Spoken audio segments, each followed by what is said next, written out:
माँ स्कंदमाता की व्रत कथा। पौराणिक कथा के अनुसार तारकासुर नाम का एक राक्षस था जिसका आतंक बहुत बढ़ गया था। लेकिन तारकासुर का अंत कोई नहीं कर सकता था क्योंकि भगवान शिव के पुत्र कार्तिकेय के हाथों की उसका अंत संभव था। ऐसे में माँ पार्वती ने अपने पुत्र स्कंद यानी कार्तिकेय को युद्ध के लिए प्रशिक्षित करने के लिए स्कंदमाता का रूप धारण किया। स्कंदमाता से युद्ध का प्रशिक्षण लेने के बाद कार्तिकेय ने तारकासुर का अंत किया। तो चलिए आगे जानते हैं माँ स्कंदमाता पूजन विधि। माँ स्कंदमाता के लिए आप रोजाना की तरह सुबह जल्दी उठकर स्नान कर लें और पूजा के स्थान को गंगाजल से शुद्ध कर लें। उसके बाद लकड़ी की चौकी पर पीला कपड़ा बिछाकर माँ की मूर्ति या फिर तस्वीर को स्थापित करें। पीले फूल से माँ का श्रृंगार करें।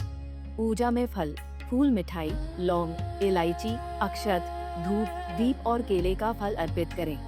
उसके बाद कपूर और घी से माँ की आरती करें। पूजा के बाद क्षमा याचना करके दुर्गा सप्तशती और दुर्गा चालीसा का पाठ करें। माँ आपका कल्याण करेंगी और आपकी सभी इच्छाएं पूर्ण करेंगी। स्कंदमाता की पूजा में पीले या फिर सुनहरे रंग के वस्त्र पहनना शुभ माना जाता है। माँ का श्रृंगार पीले फूल से करें और माँ को सुनहरे रंग के वस्त्र अर्पित करें और पीले फल चढ़ाएं। पीला रंग सुख और शांति का प्रतीक माना जाता है और इस रूप में दर्शन देकर माँ हमारे मन को शांति प्रदान करती हैं। माँ स्कंदमाता की व्रत कथा।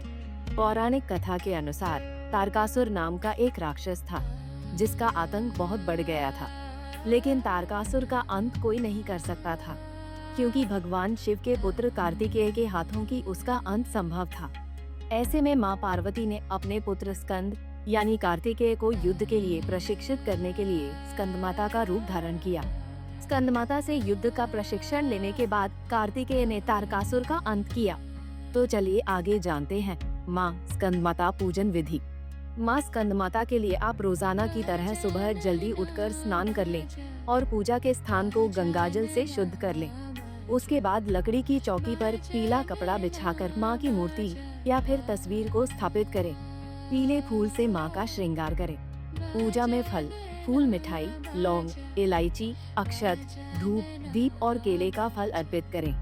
उसके बाद कपूर और घी से माँ की आरती करें। पूजा के बाद क्षमा याचना करके दुर्गा सप्तशती और दुर्गा चालीसा का पाठ करें। माँ आपका कल्याण करेंगी और आपकी सभी इच्छाएं पूर्ण करेंगी। स्कंदमाता की पूजा में पीले या फिर सुनहरे रंग के वस्त्र पहनना शुभ माना जाता है। माँ का श्रृंगार पीले फूल से करें और माँ को सुनहरे रंग के वस्त्र अर्पित करें और पीले फल चढ़ाएं। पीला रंग सुख और शांति का प्रतीक माना जाता है और इस रूप में दर्शन देकर माँ हमारे मन को शांति प्रदान करती हैं।